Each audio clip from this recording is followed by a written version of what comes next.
சில காரியத்தை எனக்கு அழணும் போல இருக்கு. பிரச்சனை கழுத்தை நெருக்குது. பிள்ளைக்கு ஒரு பிரச்சனை கழுத்தை நெருக்குது. நான் நினைச்சது மாதிரி இல்ல, யாரோ என்னை கட்டி கொண்டு போறது போல இருக்கு. ஒரு நேரம் பார்த்தா ஒரு உயர்ந்த ஸ்தானத்துல இருக்கிறது போல இருக்கு, இன்னொரு நேரம் பார்த்தா பள்ளத்தாக்கில் இருக்கிறது போல இருக்கிறது. என் வாழ்க்கையில ஏன் ஆண்டவரை இப்படி காற்றடிக்குது? கொடுங்காற்றல்லவா, கடுங்காற்றல்லவா, இதுல அல்லவா நான் அகப்பட்டு கொண்டிருக்கிறேன் என்று பெருமூச்சு விட்டு அழுகிற சகோதரி, பெருமூச்சு விட்டு அழுகிற சகோதரா, நீ சொல்ல போகிற எனக்கு சொல்லப்பட்ட பிரகாரமாகவே நடக்கும், நடந்தது, நடக்கும், நடந்தது.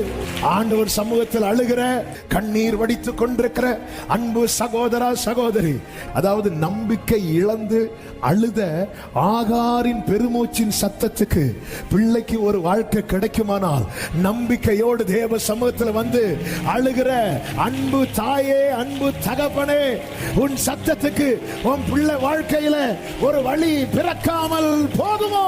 அப்போ என்ன பெருமூச்சு விட்டு அழ வைக்கிறதும் எதற்காக? சமாதானத்துக்காக, நன்மைக்காக, மகிமைக்காக.